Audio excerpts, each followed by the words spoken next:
Assalamualaikum warahmatullahi wabarakatuh. Dengan segala kerendahan hati, izinkan kami menyampaikan sebuah kisah penuh pelajaran, keberanian, dan ujian keimanan. Sebuah cerita yang tidak hanya menyentuh sisi mistis kehidupan, tapi juga mengajak kita merenung tentang takdir, warisan leluhur, dan betapa tipisnya batas antara dunia nyata dan dunia gaib. Selamat menonton dan mendengarkan.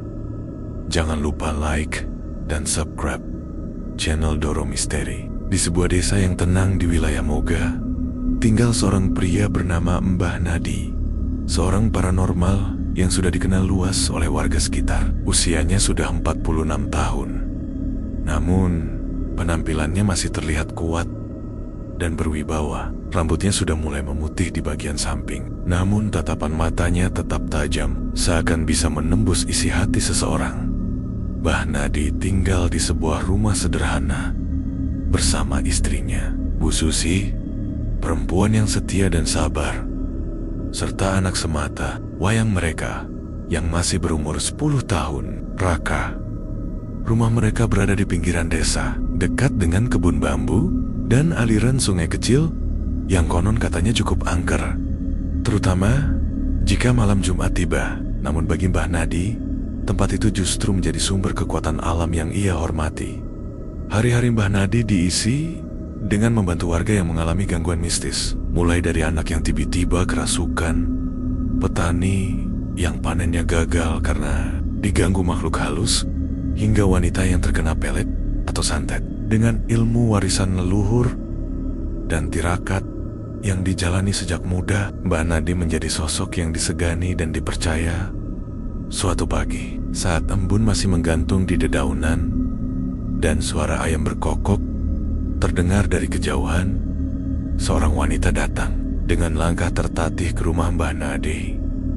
Perempuan itu mengenakan kerudung lusuh dan membawa tas kain kecil. Wajahnya pucat, matanya sayu, dan tubuhnya tampak lemah, seperti habis sakit berat. Assalamualaikum, Mbah, sapanya lirih.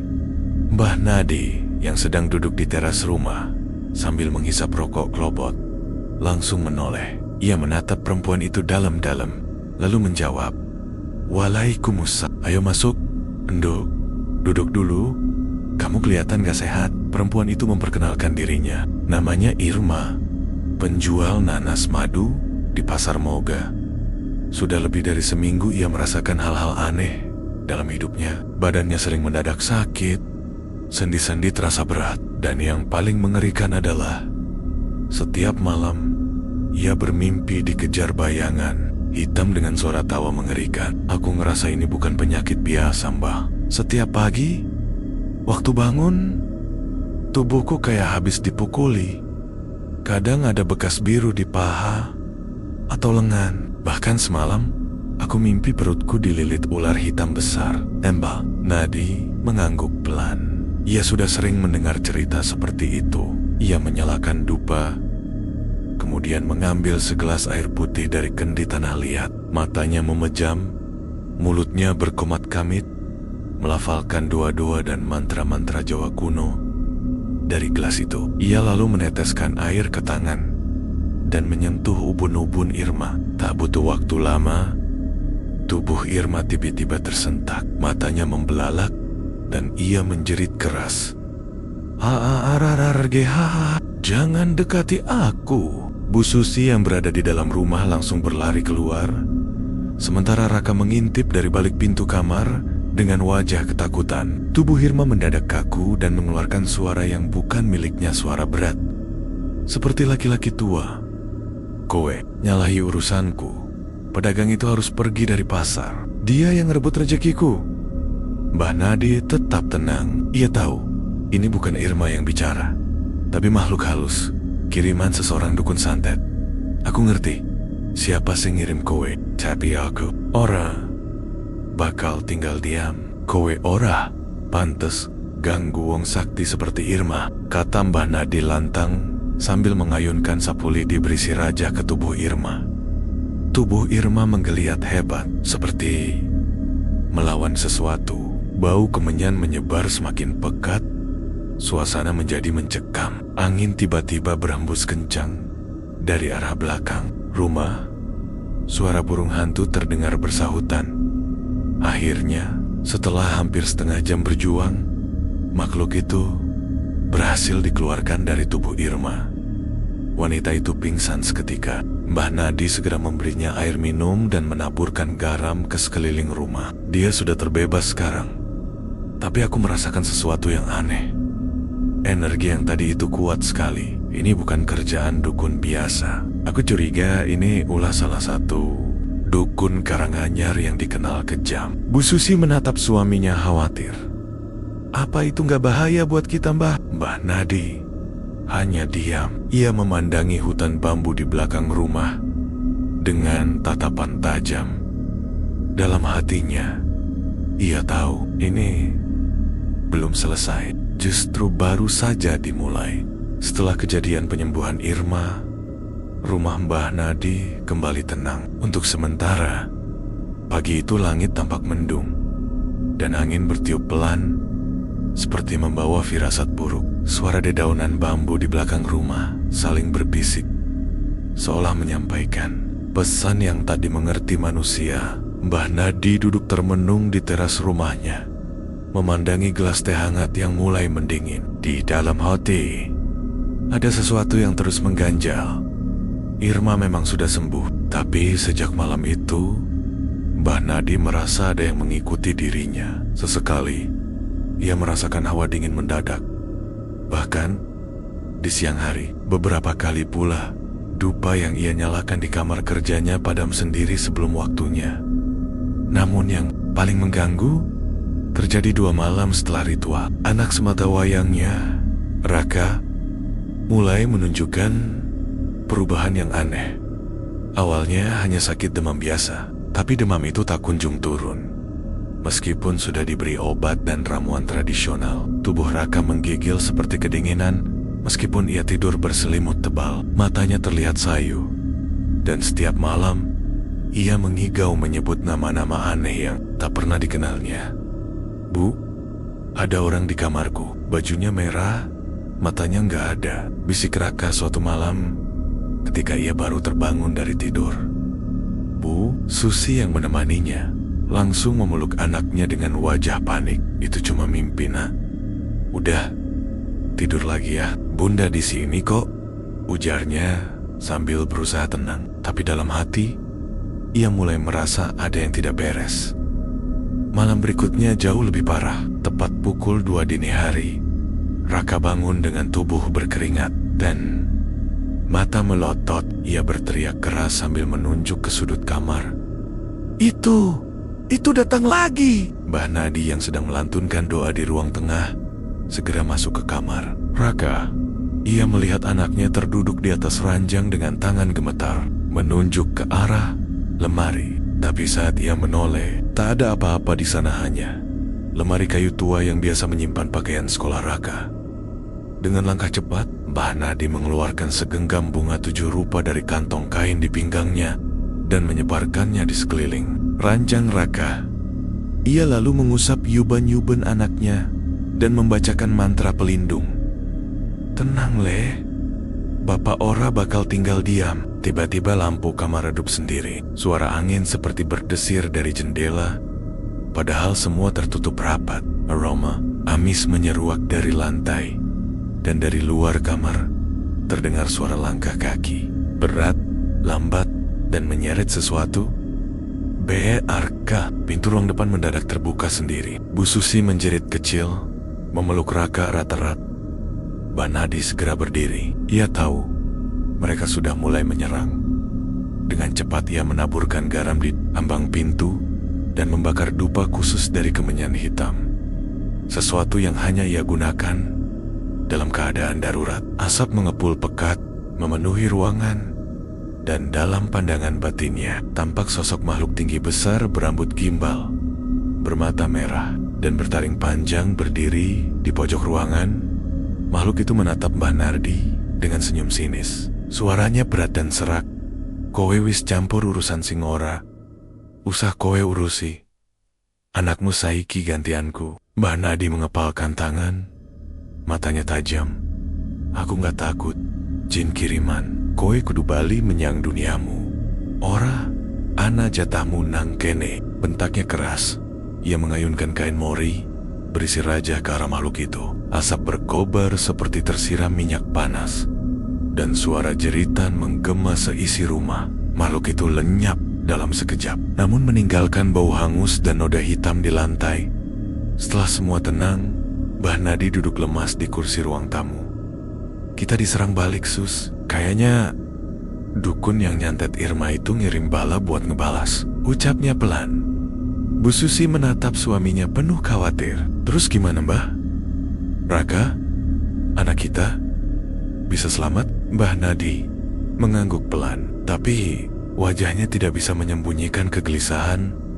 Selama aku masih hidup, aku akan lindungi dia. Tapi kita harus bersiap, karena ini belum apa-apa. Yang nyantet Irma bukan orang biasa. Aku curiga ini ulah Ki Jagaswara, dukun tua dari Karanganyar yang dikenal kejam dan suka mengorbankan nyawa buat kekuatannya. Bu Susi terdiam. Nama itu asing di telinganya. Tapi dari nada suara Mbah Nadi, ia tahu bahaya besar sedang mengintai. Malam itu mereka bertiga tidur dalam satu kamar, dengan dupa menyala dan air doa di keempat penjuru ruangan. Namun di luar rumah, suara aneh terdengar dari balik rumpun bambu seperti tawa kecil, pelan dan menyeramkan. Pagi di Moga yang biasanya tenang, kini terasa berbeda. Suasana di rumah Mbah Nadi masih suram. Setelah kejadian mengerikan malam sebelumnya, Raka masih terbaring lemas. Tubuhnya panas dingin, dan ia seringkali mengigau menyebut nama-nama aneh seperti Woro atau Jagat Biru. Mbah Nadi tahu itu bukan igauan biasa. Nama-nama itu adalah kode dari dunia gaib yang tak akan keluar dari mulut anak-anak, kecuali ada yang mengendalikan pikirannya. Bu Susi yang biasanya ceria pun kini selalu terlihat pucat dan tegang. Ia bahkan tak sanggup lagi memasak seperti biasa. Rumah mereka yang tadinya penuh canda dan tawa kini seperti dihuni bayangan gelap yang menunggu waktu menyerang.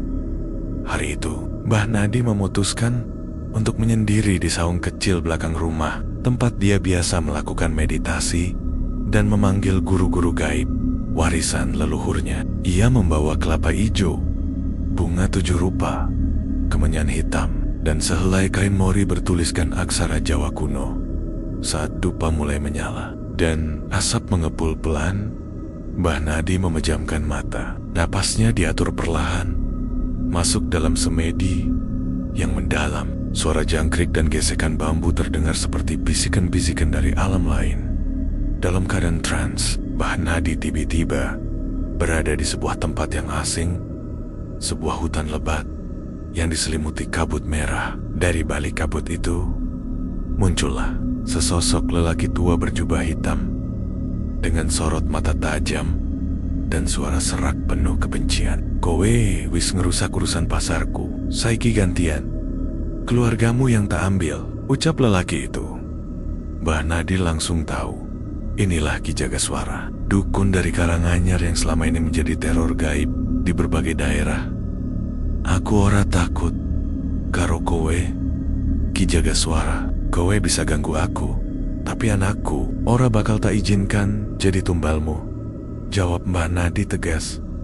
Ki Jagaswara hanya tersenyum miring. Santetku bukan sembarang santet, Nadi. Aku pakai darah anak darah lanang sing mati bunuh diri. Santetku bakal hidup terus sampai kowe nyerahin anakmu sendiri sebagai ganti. Tiba-tiba kabut merah itu berubah menjadi gelap pekat, dan dari kegelapan muncul ratusan tangan hitam melayang ke arah Mbah Nadi, berusaha meraih dan mencengkeramnya. Dengan kekuatan batin, Mbah Nadi memekik dan membacakan Raja Kunci Bumi, sebuah mantra untuk menutup jalur gaib dan melindungi jiwa. Aja nyedak anakku, aja nyedak keluargaku, teriaknya. Sekejap, Mbah Nadi kembali tersadar di saung. Tubuhnya basah oleh keringat, nafasnya tersengal-sengal. Dupa sudah habis terbakar, dan bunga 7 rupa yang ia taburkan telah berubah warna dari cerah menjadi kehitaman seperti arang. Tak butuh waktu lama, ia langsung masuk ke rumah dan memanggil Bu Susi. "Susi, kita harus bikin perlindungan untuk rumah ini. Ki Jagaswara sudah turang-turenggen ingin ambil Raka. Dia pakai santet darah. Itu artinya kirimannya bisa nembus sampai ke dalam mimpi." Bu Susi menutup mulutnya, menahan tangis. "Mbah, kalau begitu gimana cara ngelindungin Raka? Kita harus ngadain ritual tolak bala dan minta bantuan dari saudara seperguruan almarhum guruku. Tapi aku juga harus nyiapin perlindungan lebih kuat di sekitar rumah, karena malam ini dia bakal kirim makhluk buat masuk langsung." Benar saja. Tepat saat azan maghrib berkumandang, langit moga berubah menjadi gelap lebih cepat dari biasanya. Awan tebal menyelimuti langit, dan angin mulai bertiup kencang dari arah hutan bambu. Pohon-pohon di sekitar rumah mulai berderak, pintu-pintu bergetar sendiri. Lampu di ruang tamu berkedip-kedip, dan dari jendela kamar Raka terlihat bayangan besar seperti manusia berkepala kambing. Matanya merah menyala menatap ke dalam. Bu Susi menjerit dan langsung menutup jendela. Namun bayangan itu seperti terus berdiri di luar.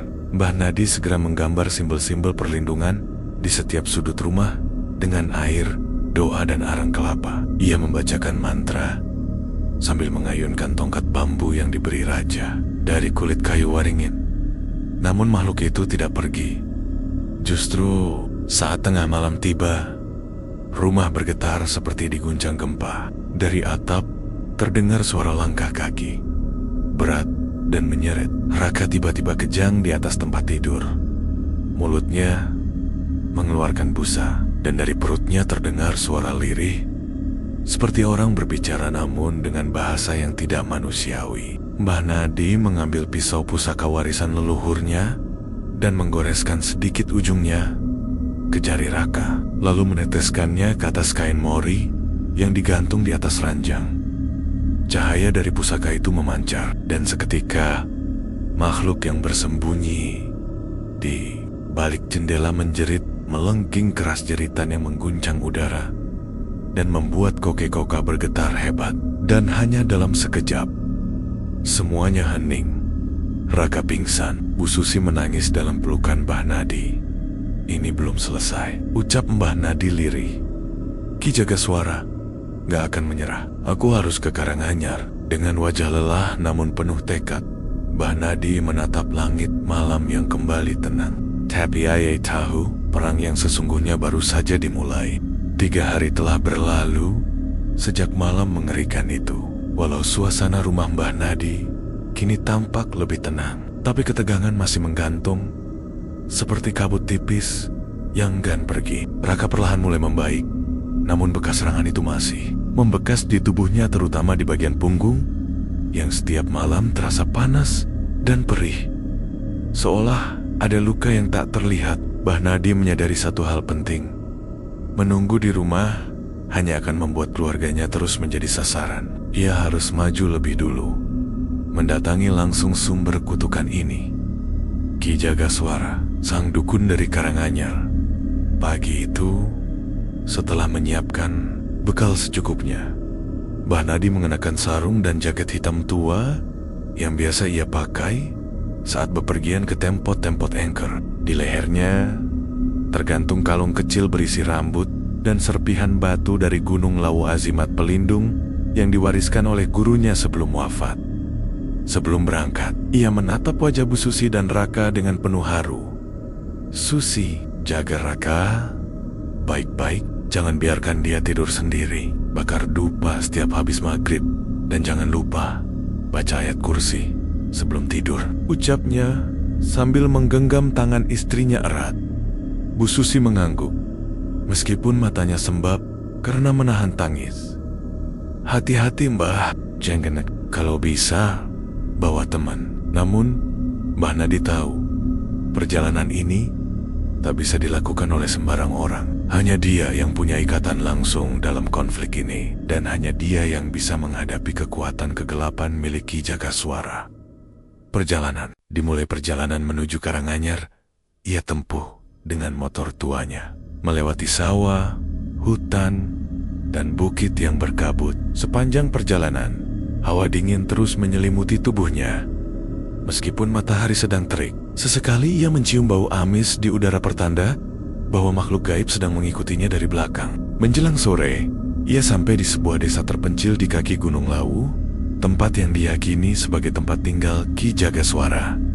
Di sana, suasana terasa janggal. Warga desa menatapnya penuh curiga dan ketakutan, seolah tahu siapa dirinya.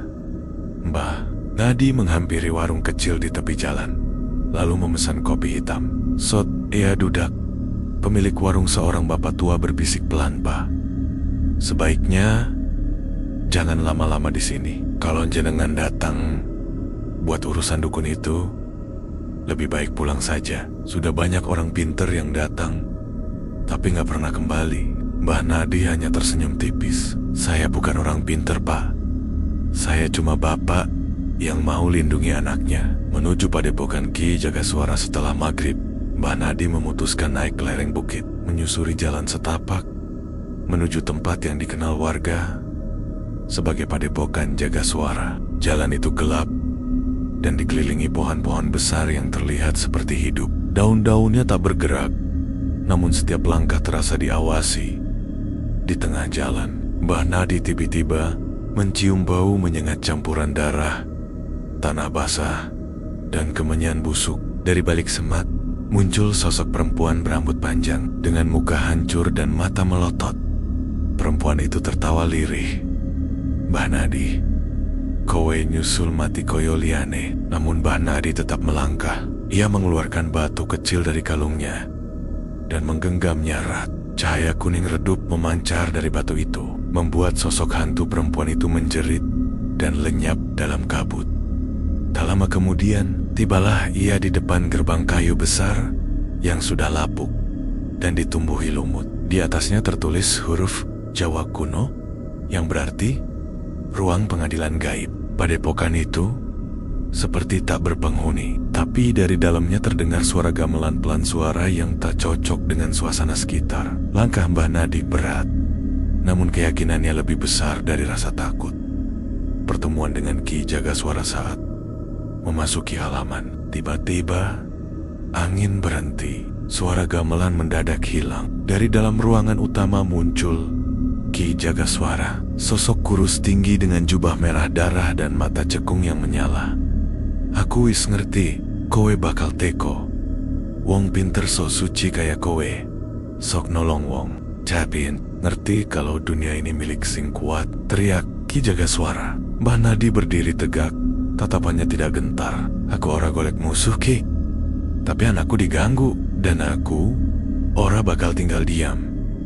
Ki Jagaswara tertawa keras. Dari balik tubuhnya muncul dua makhluk tinggi berbulu dengan mulut besar dan tangan seperti cakar. "Inilah tumbal-tumbalku, bocah lanang sing dicekek ampe mati. Rohnai tak gunake kanggo jaga padepokanku. Kue pikir bisa ngalahke aku sendirian?" Dengan cepat, Mbah Nadi membuka kantong kain di pinggangnya, mengeluarkan Raja Banaspati, dan melemparkannya ke arah tanah. Api kecil muncul dan membentuk lingkaran pelindung. Pertarungan pun tak bisa dihindari. Makhluk-makhluk itu menyerang dengan kecepatan tinggi, tapi Mbah Nadi mengayunkan tongkat bambunya, membentuk tameng cahaya yang menyala tiap kali membaca mantra. Ki Jagaswara sendiri mulai membacakan jampi-jampi kuno yang menggetarkan tanah. Namun Mbah Nadi bertahan. Darah menetes dari pelipisnya. Tubuhnya lemas, tapi matanya tetap menyala oleh semangat seorang ayah yang tak ingin kehilangan anaknya. Dan di saat terakhir, Mbah Nadi mengeluarkan pusaka terakhir, sebuah belati kecil berisi rambut gurunya yang sudah meninggal. Ia menancapkan belati itu ke tanah sambil berteriak, "Aku persembahkan cahaya leluhur untuk memadamkan kegelapanmu." Tanah bergetar hebat. Suara jeritan memekakkan telinga memenuhi udara. Ki Jagaswara melolong keras dan lenyap bersama api yang membakar padepokannya sendiri. Mbah Nadi jatuh, terduduk, napasnya tersengal. Tapi ia tahu, ia telah menang. Langit di atas Karanganyar kembali cerah, aroma melati semerbak, dan jauh di sana, di Moga, Raka terbangun dari tidurnya dengan senyum kecil. Hari berganti, dan suasana di rumah Mbah Nadi di Moga perlahan mulai kembali tenang. Setelah perjalanan panjang dan pertarungan gaib yang nyaris merenggut nyawanya di Karanganyar, Mbah Nadi akhirnya pulang dengan tubuh yang kelelahan. Namun, hari yang lega, Ki Jagaswara, dukun sakti yang telah meneror Irma dan menyerang anaknya, sudah berhasil dilumpuhkan. Namun, kedamaian yang datang kali ini ternyata hanyalah bayang-bayang semu. Malam itu, tepat 1 minggu sejak kepulangan Mbah Nadi, langit mendung menggantung tanpa hujan. Angin bertiup pelan, dan daun-daun di halaman rumah Mbah Nadi tampak bergerak sendiri seolah berbisik. Raka, yang sudah kembali ceria dan sehat, mulai mengalami kejadian aneh lagi. Ia mengeluh sering mendengar suara orang menangis di dekat tempat tidurnya. Awalnya Mbah Nadi dan Bu Susi menganggap itu hanya mimpi, atau mungkin efek trauma. Namun malam berikutnya, Raka tiba-tiba terbangun dan berjalan keluar rumah dalam keadaan tidur. Bu Susi yang memergoki langsung membangunkannya. "Raka, kamu ngapain keluar malam-malam?" teriaknya panik.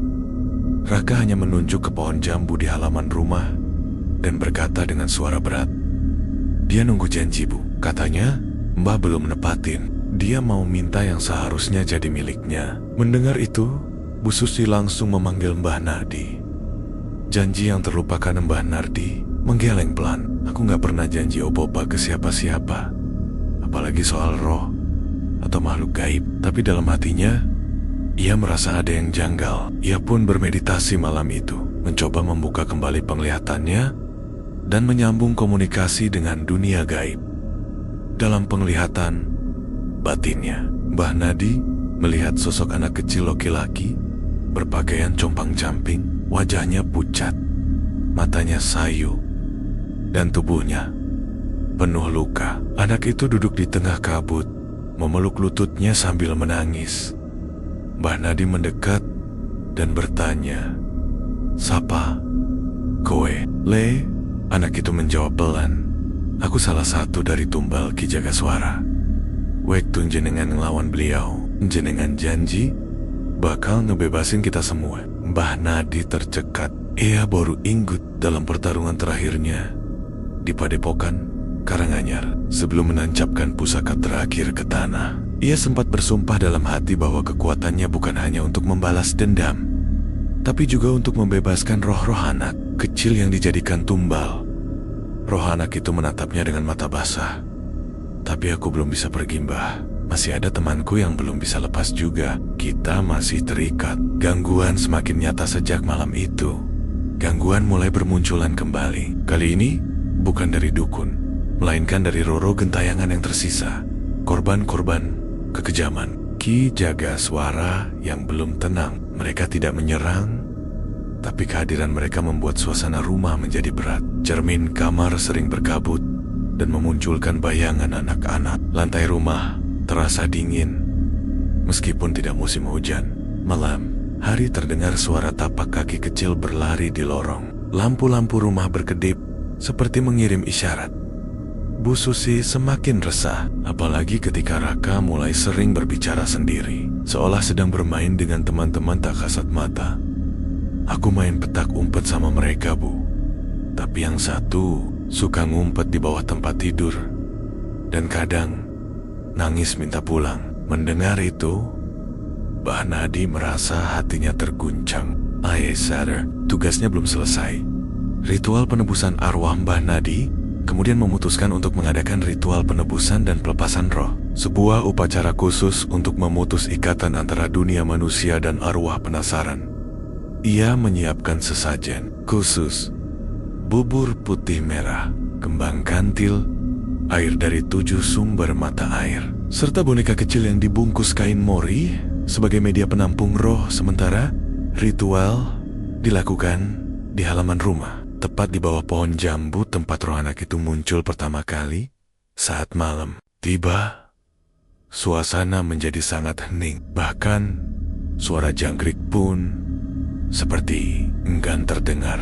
Api dupa menyala tenang, dan suara Mbah Nadi melantunkan doa dan mantra bergema lirih. Namun dalam, tiba-tiba angin berhembus kuat, dan dari sudut halaman muncul puluhan sosok bayangan anak-anak. Masing-masing tampak lemah dan penuh luka. Mereka semua mengelilingi Mbah Nadi, namun tidak menyerang mereka, hanya menunduk, menunggu. "Anak-anak, maafkan aku terlambat nepatin janji," ucap Mbah Nadi. Suaranya bergetar. Ia lalu menancapkan pusaka kecil ke tanah dan menaburkan air doa ke udara. "Duh, Gusti, ampunilah mereka.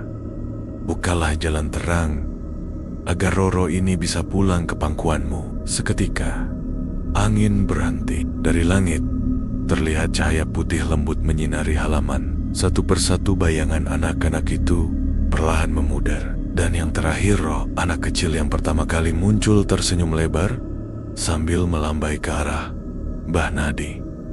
"Terima kasih, Mbah." Dan kemudian semuanya lenyap. Sudah 2 minggu berlalu sejak ritual pelepasan roh gentayangan dilakukan di rumah Mbah Nadi.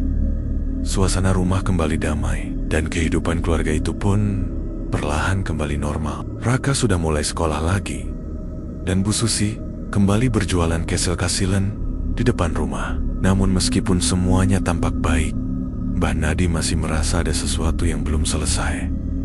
Bukan dari luar, melainkan dari dalam dirinya sendiri.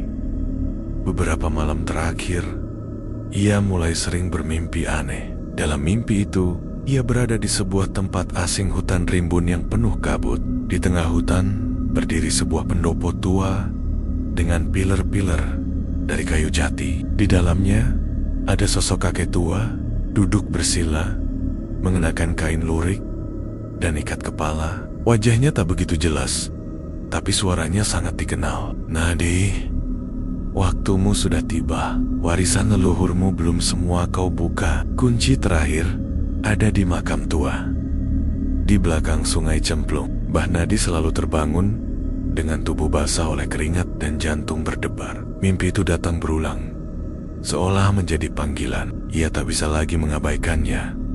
Pencarian ke Sungai Cemplung. Setelah berpikir matang, Mbah Nadi akhirnya memutuskan mengikuti petunjuk dari mimpinya. Ia tak bilang banyak pada Bu Susi, hanya pamit pergi mencari daun untuk pengobatan. Sungai Cemplung terletak sekitar 7 km dari rumahnya, tersembunyi di balik hutan kecil yang jarang dikunjungi orang. Konon, di balik sungai itu terdapat sebuah makam tua yang sudah tak terawat, dan masyarakat setempat menyebutnya sebagai makam pangreksa alias makam penjaga hutan. Dengan membawa bekal air doa, kemenyan, dan beberapa rajah pelindung, Mbah Nadi berangkat seorang diri. Jalan yang ia lalui tak mudah. Ia harus menyeberangi sungai dengan arus deras dan berjalan menyusuri hutan yang penuh dengan duri dan semak lebat. Namun, saat tiba di lokasi yang dituju, rasa lelahnya seketika hilang. Di hadapannya benar-benar berdiri sebuah makam batu tua, terbuat dari batu andesit, di bawah pohon beringin besar. Di sekelilingnya penuh dengan bunga liar dan tanah yang lembab. Suasana begitu sunyi, tak ada suara burung, tak ada angin. Hening, Mbah Nadi mendekat perlahan, dan saat ia menyentuh batu nisan itu, tiba-tiba tubuhnya seperti tersedot ke dalam pusaran angin. Dunia di sekelilingnya gelap, dan ia jatuh berlutut di sebuah ruang bercahaya. Rahasia leluhur terbuka di ruangan bercahaya itu. Ia kembali melihat sosok kakek tua dari mimpinya. Kini wajahnya tampak jelas. Itu adalah kakek buyutnya sendiri, yang dulu dikenal sebagai Kiai Wirotapa, seorang empu dan tabib sakti yang mengabdi untuk keraton pada masa penjajahan Belanda. "Nadi, kekuatanmu hanya sepotong dari apa yang diwariskan padamu. Waktunya kau mengetahui asal-usulmu dan beban besar yang harus kau pikul." Mbah Nadi terdiam. mencoba memahami maksud dari semua itu. Kiai Wirotapa melanjutkan, "Darahmu bukan hanya darah dukun penyembuh. Kau adalah keturunan dari penjaga pusaka keraton. Leluhur kita dulu menyimpan sebuah benda keramat bernama pusaka jagat. Sungsang, sebuah batu kecil hitam yang bisa menyeimbangkan antara dunia nyata dan dunia gaib. Pusaka itu disembunyikan di tempat dan harus dijaga agar tidak jatuh ke tangan yang salah." Tiba-tiba tanah di sekitar makam bergetar. Dari balik pepohonan muncul bayangan besar yang menyeringai. Makhluk menyerupai manusia dengan kepala kerbau dan tubuh membara. Suaranya berat dan menggema. Akhirnya aku menemukannya. "Terakhir, pusaka jagat sungsang, serahkan padaku atau kubakar seluruh garis keturunanmu." Mbah Nadi berdiri. Tubuhnya masih lemas, tapi matanya menyala. "Aku nggak tahu siapa kamu, tapi aku tahu satu hal, aku gak akan biarin satupun warisan leluhurku jatuh ke tangan makhluk seperti kamu." Pertarungan di alam gaib, pertarungan pun terjadi. Tidak dengan fisik, tapi dengan kekuatan batin dan energi. Mbah Nadi membaca mantra, menyalakan api kecil dari kemenyan, dan dari tangannya keluar cahaya putih yang menembus kabut gelap.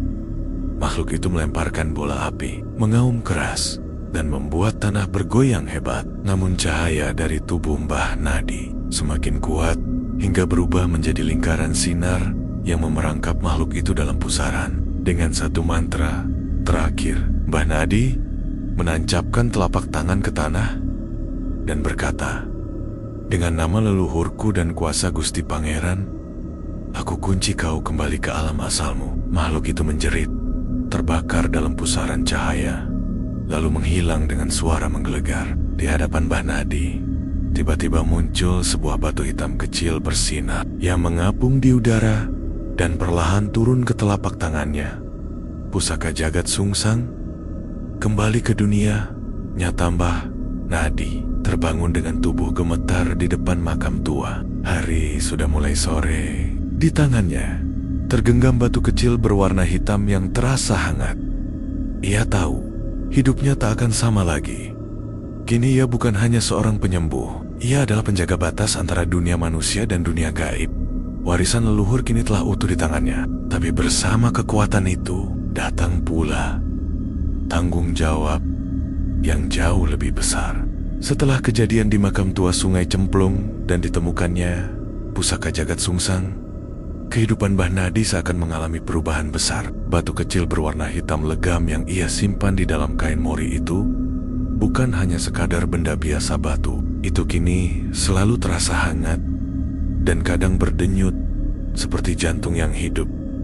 Setiap malam, saat rumah sudah sepi dan lampu dimatikan, Mbah Nadi sering duduk sendiri di ruang semedi.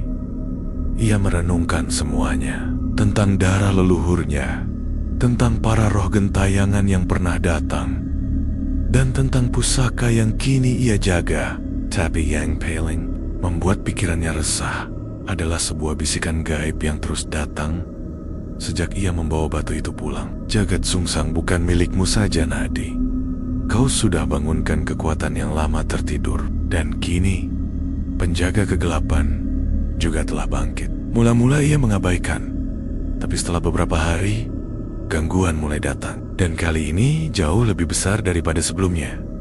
Teror di desa Moga. Suatu malam, suara kentongan darurat terdengar dari arah utara desa. Warga berlarian, membawa obor dan senter. Mbah Nadi yang baru saja selesai sholat isya langsung keluar rumah dan mengikuti kerumunan sampai di rumah. Pak Rukin, seorang tetua desa warga, sudah berkerumun. Di dalam rumah tergeletak anak gadis Pak Rukin, Namira, yang tiba-tiba pingsan dengan tubuh penuh luka goresan seperti dicakar binatang buas. Anehnya, pintu rumah semuanya terkunci rapat dari dalam. Tak ada tanda-tanda orang masuk, bahkan jendela tidak terbuka. Mbah Nadi segera memeriksa. Saat ia menempelkan tangannya ke dahi Namira, matanya membelalak. Ia melihat dalam penglihatan batinnya, sekelompok makhluk bertopeng, mengenakan jubah merah dan hitam, mengelilingi tubuh gadis itu dalam dimensi lain. Mereka sedang melakukan semacam ritual penghisapan energi jiwa. Ini bukan gangguan santet biasa, gumam Mbah Nadi lirih.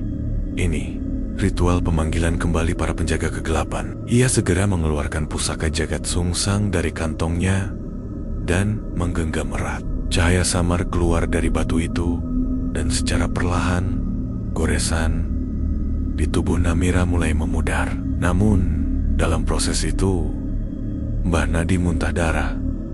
Tubuhnya seperti tertarik energi dari dalam. Warga panik, tapi Mbah Nadi segera duduk bersila, menarik napas dalam, dan menenangkan diri. Ada yang ingin merebut pusaka ini. Mereka sudah tahu letaknya, dan mereka akan menyerang bukan cuma aku, tapi seluruh desa. Misteri leluhur yang terkubur keesokan harinya, Mbah Nadi mengunjungi seorang teman lamanya, Mbah Prawiro, seorang sesepuh yang dulu sempat belajar pada guru yang sama. Mbah Prawiro tinggal di desa tetangga dan dikenal sebagai penjaga manuskrip kuno kitab-kitab Jawa lama yang berisi sejarah para empu dan dukun sepuh. Pusaka jagat sungsang, kata Mbah Prawiro dengan nada serius, itu pusaka penyeimbang. Tapi di zaman dulu, benda itu pernah diincar oleh 4 penjaga kegelapan. Mereka bukan manusia, tapi makhluk gaib yang dulunya disegel oleh leluhur kita. Ia membuka sebuah kitab tua berlapis kulit ular. Di dalamnya terdapat gambar 4 sosok berjubah gelap bernama Banyu Weling, pengendali roh air jagat lelembut, penguasa dimensi arwah penasaran Kiai Langit Murko, pengendali badai gaib Ratu Bisu, roh wanita yang membungkam suara manusia dan mencuri kesadaran Mbah Prawiro. Menjelaskan bahwa penyegelan mereka hanya akan bertahan selama 3 generasi darah penjaga pusaka. Dan kini generasi itu jatuh kepada Mbah Nadi. Artinya bila segel mulai retak dan kekuatan jagat sungsang diaktifkan, mereka bisa kembali. Mbah Nadi diam, tapi dalam batinnya ia tahu satu hal. Makhluk-makhluk itu sudah mulai bangkit, dan ia sendirilah yang tanpa sadar membukakan pintunya. Pertanda kegelapan benar saja. Malam-malam berikutnya menjadi mimpi buruk bagi warga Moga. Sungai di desa tiba-tiba berbuih darah. Anak-anak mulai berbicara dengan bahasa asing. Saat tidur, seorang warga ditemukan berdiri kaku di sawah tengah malam. Matanya putih, bibirnya robek seperti sedang tertawa paksa. Puncaknya, seekor burung gagak raksasa muncul di atap balai desa dan berteriak memanggil nama Mbah Nardi. Suaranya menggema seisi desa. Jogat 99C SSAEEEANJ. JJJ, orang-orang mulai panik. Beberapa bahkan menganggap Mbah Nardi sebagai sumber bencana, tapi sebagian tetap percaya dan memintanya melindungi desa. Penentuan langkah malam itu, Mbah Nardi duduk sendiri di ruang semedi. Pusaka jagat sungsang diletakkan di depan dupa. Ia tahu jika ia ingin melawan 4 penjaga kegelapan, ia tak bisa melakukannya sendiri. Ia harus membangkitkan kembali ilmu leluhur yang telah lama tersegel dalam dirinya sendiri. Dan untuk itu, ia harus membuka bagian terdalam dari warisan spiritualnya Raja Sukma Warna. Ilmu tingkat tinggi yang hanya bisa digunakan oleh penjaga sejati. Namun, membuka ilmu itu berarti ia akan menjadi antara manusia dan bukan manusia.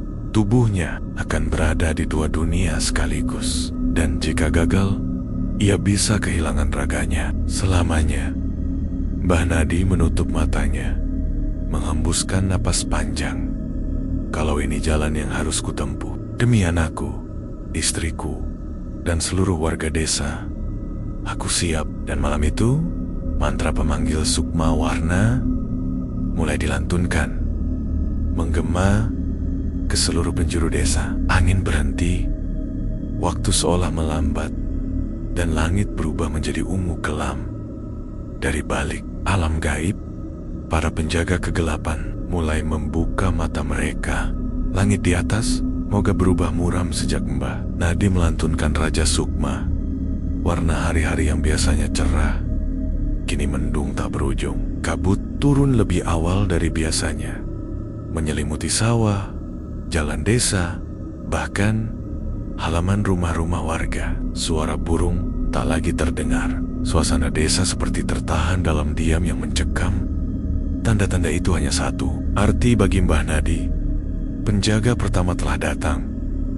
Dan benar saja, malam itu hujan turun deras tanpa aba-aba. Tidak seperti hujan biasa, airnya hitam pekat, berbau anyir, seperti darah yang bercampur lumpur. Sungai cemplung meluap hingga ke pekarangan rumah warga, padahal tidak hujan di hulu. Beberapa ikan terlihat melambat-lampet, tubuhnya setengah busuk.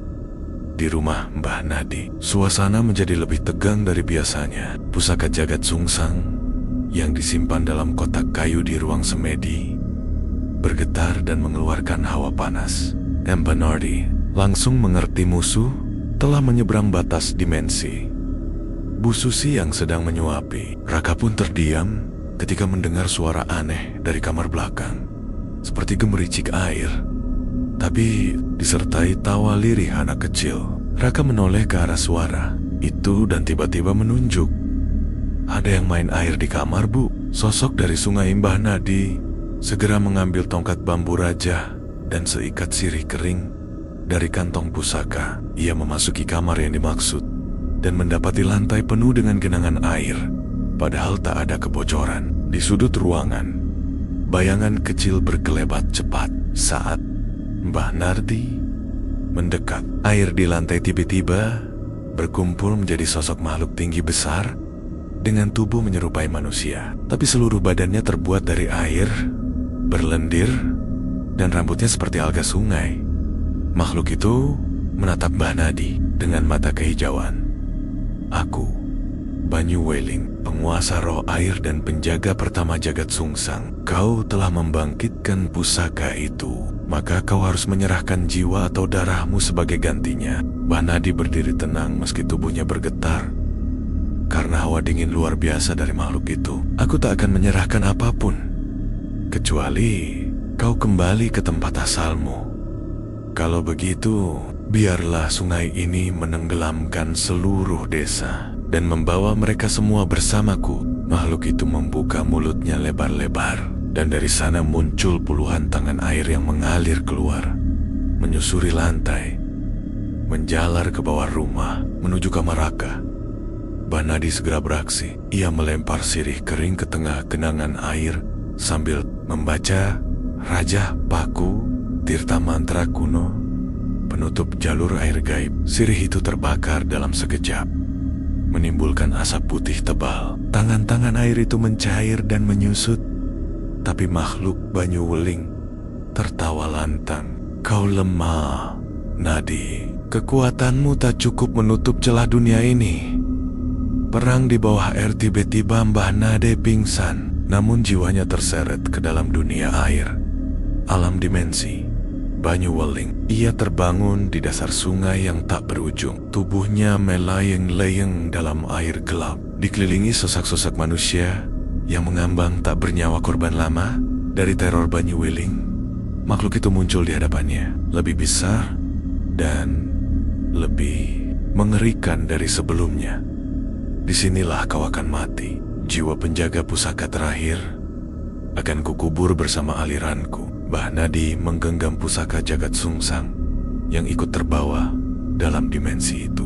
Cahaya hitamnya menyala, dan tiba-tiba pusaka itu membelah air, menciptakan ruang kosong di tengah sungai. Pusaka ini bukan milik kegelapan. Ini warisan cahaya para leluhur, seru Mbah Nadi. Ia membaca Raja Sukma Warna, dan tubuhnya bersinar. Dari mulutnya mengalir mantra-mantra kuno yang membuat air bergolak. Banyu Weling mengerang kesakitan. Tubuhnya mulai terurai.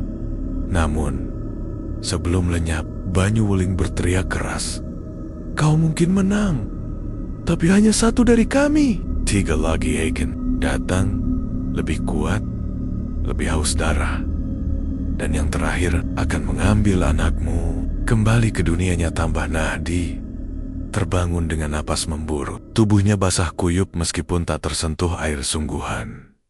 Di sekitarnya, lantai rumah sudah kering. Bu Susi dan Raka berdiri menatapnya dengan cemas.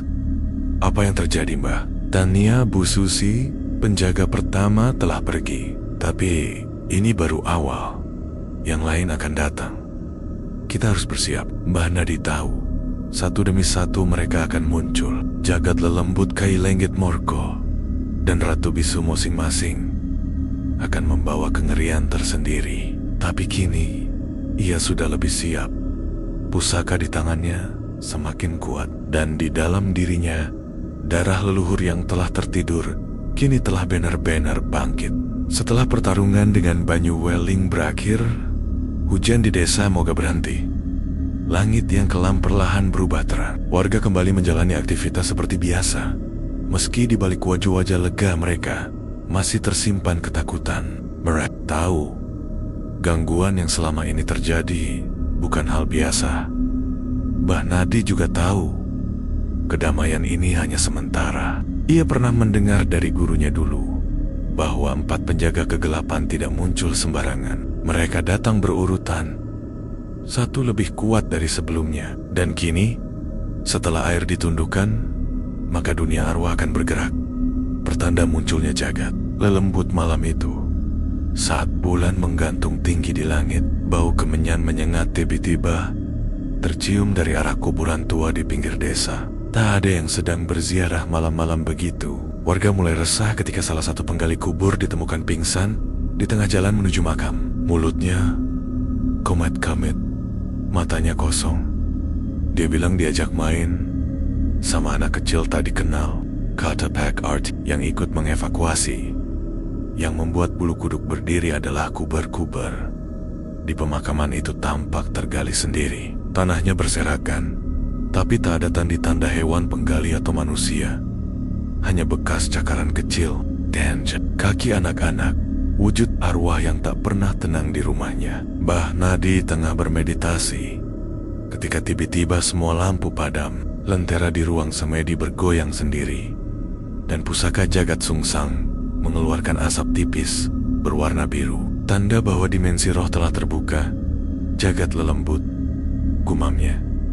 Dia datang dalam kondisi setengah sadar. Mbah Nadi melihat rumahnya berubah bentuk. Dinding-dinding rumah menjadi dinding batu tua yang basah. Lantai menjadi tanah berlumpur.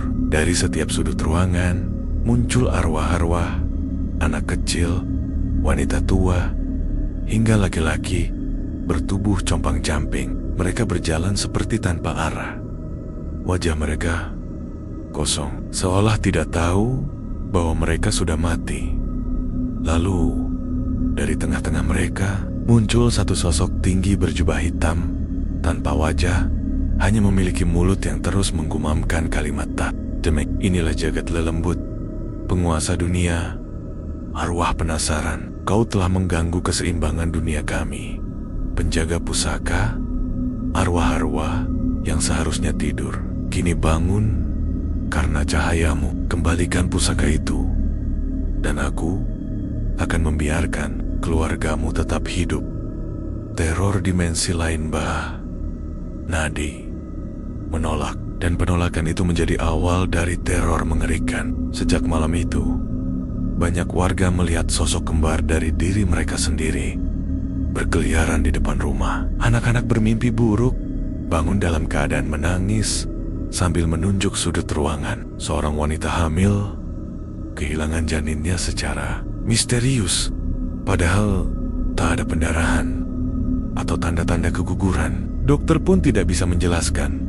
Bu Susi mulai kehilangan tidur karena terdengar suara-suara aneh dari dapur, seperti orang mengaduk gentong besar, padahal tak ada siapa-siapa. Dan Raka, anak mereka, mulai bertingkah aneh. Ayah, katanya suatu malam, di dalam cermin itu ada aku, tapi bukan aku. Dia bilang ingin hidup di tempatku. Perjalanan ke dimensi lelembut menyadari ancaman yang makin menggila. Mbah Nadi akhirnya memutuskan untuk masuk langsung ke dunia lelembut.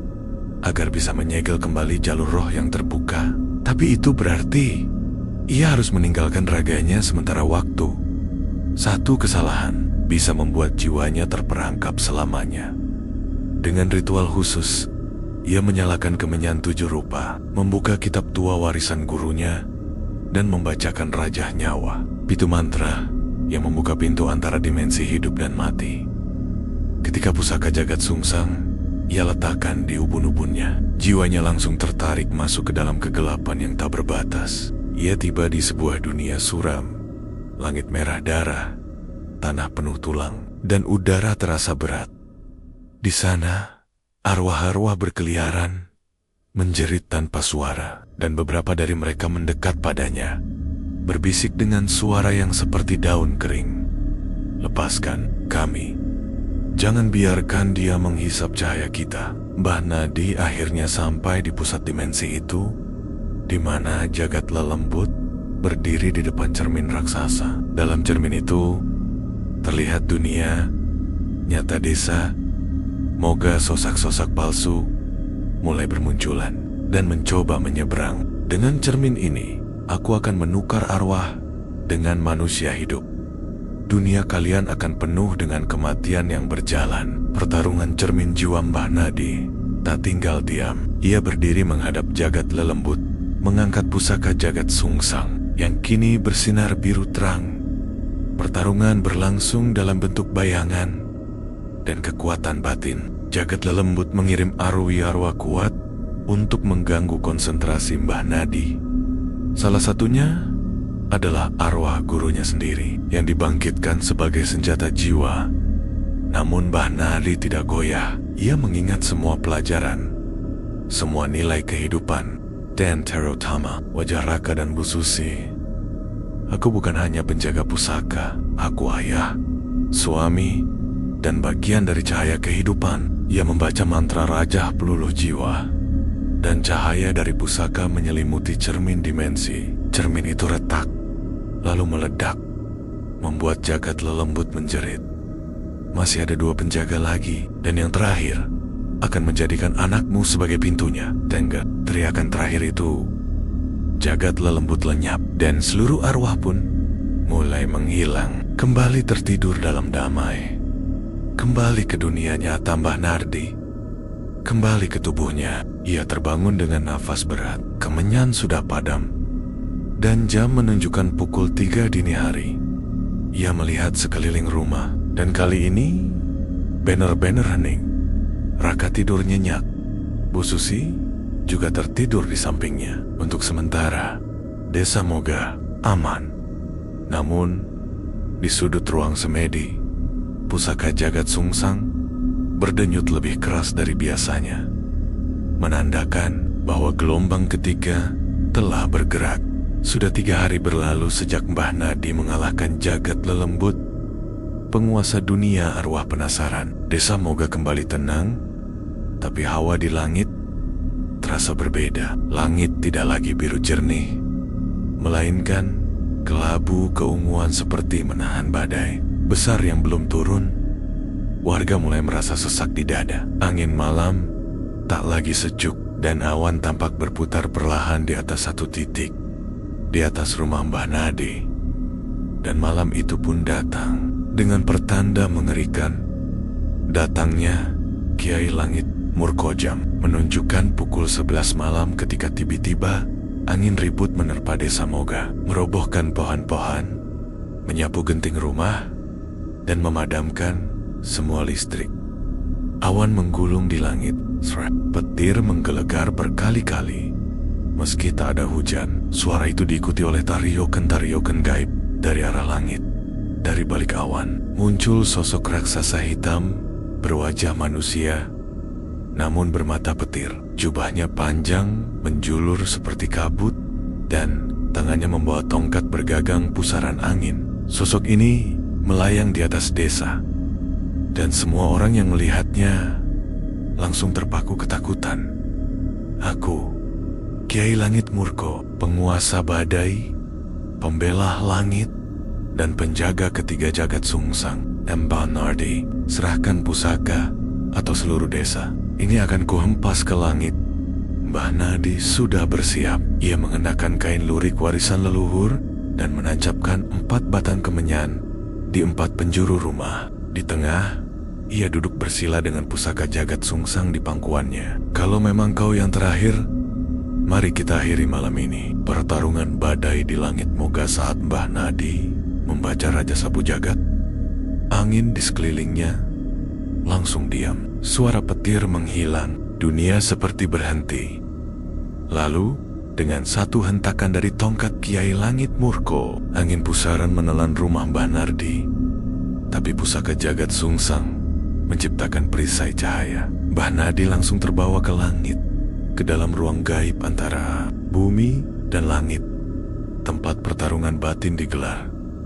Di sana, Kiai Langit Murko menurunkan badai petir dari segala arah, sementara Mbah Nadi membalas dengan sinar biru dari pusaka dan bacaan mantra leluhur. Selama pertarungan itu, warga Moga hanya melihat langit seperti terbakar, petir menambar-niambar, tapi tak pernah menyentuh tanah. Udara terasa menekan, dan hewan-hewan bersembunyi.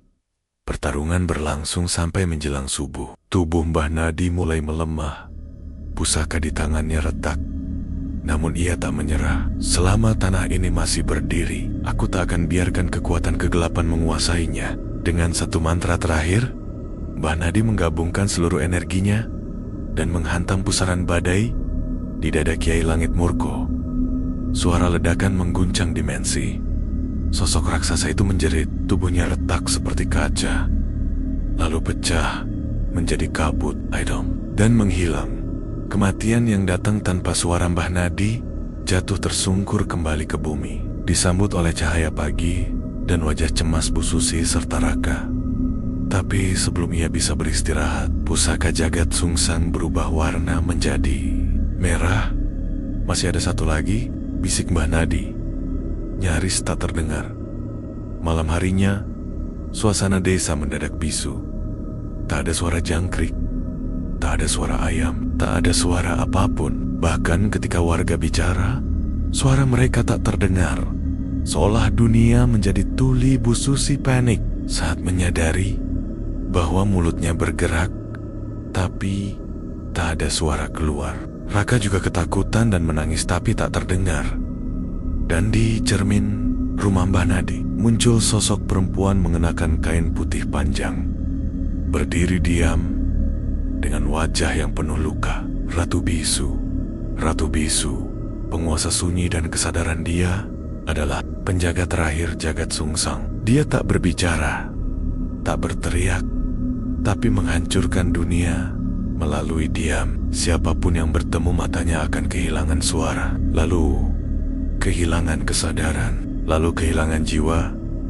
Ratu Bisu muncul di ruang semedi, menatap Mbah Nadi tanpa ekspresi. Kalau kau mengalahkanku, pusaka akan menyatu selamanya, dan kutukan leluhurmu berakhir. Tapi kalau kau gagal, anakmu akan menjadi wadahku. Mbah Nadi memeluk Raka dengan erat. Ia tahu, ini bukan hanya tentang pertempuran gaib. Ini adalah pengorbanan terakhir. Pengorbanan dan akhir pusaka Mbah Nadi masuk ke ruang semedi terakhirnya. Ia menutup semua pintu dan mengurung dirinya sendiri bersama Ratu Bisu yang perlahan berjalan mendekat. Dalam senyap, hanya pusaka yang bersinar di tengah ruangan. Ia duduk bersila, memegang batu pusaka dengan kedua tangan dan menutup mata. Ya Allah, jika jalan ini memang akhir hidupku, maka jadikan pusaka ini penutup segala gerbang kegelapan. Ratu Bisu semakin dekat. Tubuhnya mulai menyatu dengan cahaya pusaka. Dan di detik terakhir, sebelum semuanya menjadi gelap, Mbah Nadi tersenyum. Epilog. 40 hari setelahnya desa Moga kembali tenang. Warga tidak pernah tahu pasti apa yang terjadi. Hanya terdengar kabar bahwa Mbah Nadi wafat saat bertapa, dan tubuhnya ditemukan dalam posisi bersila dengan senyum damai, dan pusaka jagat sungsang telah menghilang. Raka tumbuh menjadi anak yang tenang dan bijaksana. Ia tak pernah lagi diganggu makhluk gaib. Dan Bu Susi, walau kehilangan, yakin Suaminya telah menjalankan takdirnya sebagai penjaga perbatasan antara dunia dan kegelapan di pohon jambu depan rumah mereka. Sering terlihat burung kecil bersiul merdu setiap pagi, pertanda bahwa ruh Mbah Nadi telah menjadi bagian dari alam yang damai.